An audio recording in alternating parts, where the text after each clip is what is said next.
नमस्कार। आज हम रुचिरा भाग 3 के अंतर्गत इसके 13वें पाठ, जिसका नाम है क्षितौ राजते भारत स्वर्ण भूमि, हम इस पाठ के अभ्यास को हल करेंगे।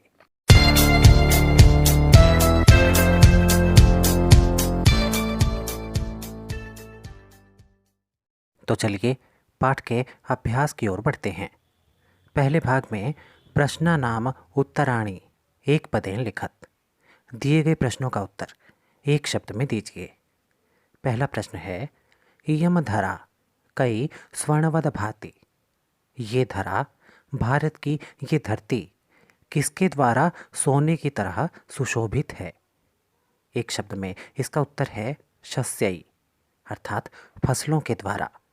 दूसरे प्रश्न में भारत स्वर्ण भूमि कुत्र राजते। भारत की ये स्वर्ण भूमि कहाँ पर सुशोभित है? इसका उत्तर है क्षितौ, अर्थात पृथ्वी पर। तीसरा प्रश्न है, इयम केशाम महाशक्ति भी पूरिता। ये किन महाशक्तियों के द्वारा संपन्न है? इसका उत्तर है अणु नाम, अर्थात परमाणु शक्ति के द्वारा। चौथे प्रश्न में पूछा गया है, इयम भू कस्मिन युता नाम अस्ति। अर्थात यहाँ के लोग किस कार्य में निपुण हैं? एक शब्द में इसका उत्तर है प्रबंधे, अर्थात प्रबंध के कार्यों में। अंतिम प्रश्न, अत्र किम सदैव सुपूर्णम अस्ति। यहाँ सदा क्या भरे रहते हैं? इसका उत्तर है खाद्यान्न भांडम, अर्थात यहाँ के खाद्य भंडार हमेशा भरे रहते हैं। अभ्यास के दूसरे भाग में समानार्थक पदानि पाठात चित्वा लिखत, अर्थात दिए गए शब्दों के समानार्थक पद पाठ में से चुनकर लिखिए। पहला शब्द है पृथिव्याम, अर्थात पृथ्वी पर, और दिए गए विकल्पों में क्षितौ, पर्वतेषु और त्रिलोक्याम, इनमें से क्षितौ इसका समानार्थी शब्द होगा। इसका भी वही अर्थ है, पृथ्वी पर। दूसरा शब्द सुशोभते, अर्थात सुशोभित है। इसके लिए हम भाति शब्द को चुनेंगे। तीसरा शब्द है बुद्धिमताम, अर्थात बुद्धिमान या विद्वान लोगों का, और दिए गए विकल्पों में पर्वणाम, उत्सवानाम और विपश्चित जनानाम, इनमें विपश्चित जनानाम सही विकल्प है। इसका भी वही अर्थ है, अनेक विद्याओं को जानने वाले या बुद्धिमान लोगों का। अगला शब्द है मयूरा नाम। इसके लिए समानार्थक पद होगा शिखी नाम। ये दोनों ही शब्द मोर से संबंधित हैं। और अंतिम शब्द अनेकेशाम, इसके लिए हम बहुनाम शब्द को चुनेंगे। इसके बाद अभ्यास के तीसरे भाग की ओर बढ़ते हैं। श्लोकांश मेलनम कृत्वा लिखत, अर्थात श्लोक के अंशों का उचित मिलान करके लिखिए। यहाँ पहले श्लोकांश का मिलान करते हुए हम लिखेंगे, त्रिशूलाग्नि नागई पृथिव्यास्त्र घोरई अणु नाम महाशक्ति भी पूरितेयम। अर्थात त्रिशूल, अग्नि, नाग और पृथ्वी आदि भयंकर परमाणुओं की शक्ति से ये पूरित है, अर्थात संपन्न है।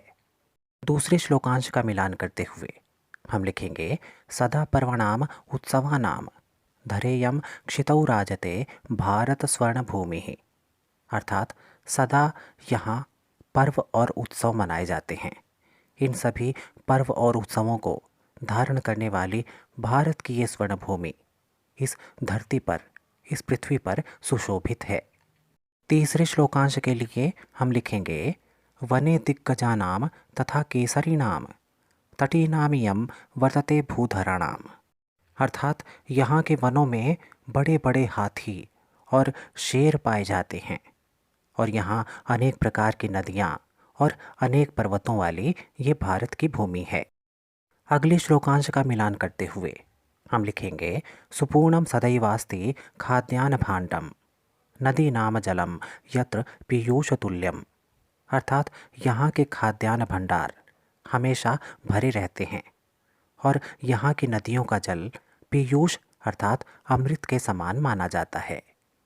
अंतिम श्लोकांश को मिलाते हुए हम लिखेंगे, इयम वीर भोग्या तथा कर्म सेव्या जगदवंदनीया च भूदेव गेया। अर्थात ये भूमि वीरों के द्वारा भोगी गई और अच्छे कर्मों के द्वारा जिसकी सेवा की गई है, ये पूरे जगत में वंदनीय है और देवता भी इसके गीत गाते हैं। अभ्यास के चौथे भाग में चित्रं दृष्ट्वा पाठात उपयुक्त पदानि गृहीत्वा वाक्यपूर्तिं कुरुत।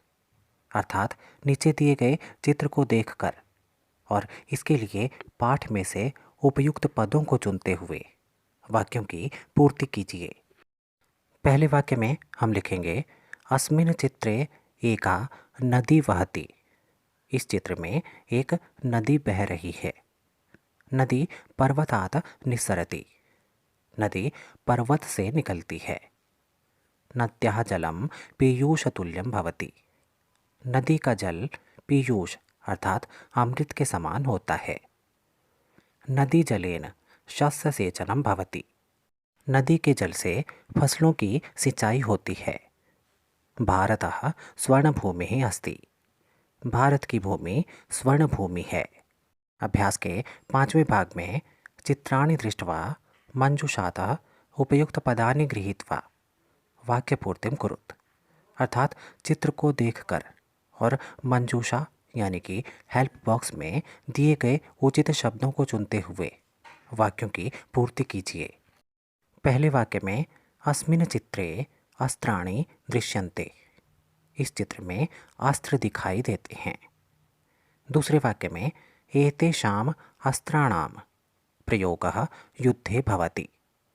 इन अस्त्रों का प्रयोग युद्ध में होता है। अगले वाक्य में भारतः एतादृशानाम् अस्त्राणां प्रयोगेण विकसितदेशः मन्यते। भारत इन प्रकार के अस्त्रों के प्रयोग के द्वारा विकसित देश माना जाता है। अगले वाक्य में अत्र परमाणु शक्ति प्रयोगः अपि भवति। यहाँ परमाणु की शक्ति का प्रयोग भी होता है। इसके बाद आधुनिकै अस्त्रै सैनिकाः अस्मान् शत्रुभ्यः रक्षन्ति। आधुनिक अस्त्रों के प्रयोग के द्वारा सैनिक हमारी शत्रुओं से रक्षा करते हैं। और अंतिम वाक्य में उपग्रहाणां सहायतया बहूनि कार्याणि भवन्ति। इसका अर्थ है कि उपग्रहों अर्थात सैटेलाइट्स की सहायता से अनेक प्रकार के कार्य होते हैं। इसके बाद हम अभ्यास के छठे भाग अ की ओर बढ़ते हैं। चित्रं दृष्ट्वा संस्कृते पंचवाक्यानि लिखत। इस चित्र को देखकर संस्कृत में 5 वाक्य लिखिए। इसके लिए हम लिख सकते हैं इदम चित्रम दीपोत्सवस्य अस्ति। ये चित्र दीपावली का है। सकलः परिवारः दीपोत्सवं मानयति। पूरा परिवार दीपोत्सव यानी दिवाली का उत्सव मना रहा है। माता दीपान प्रज्वालयति। माता दीप जला रही है।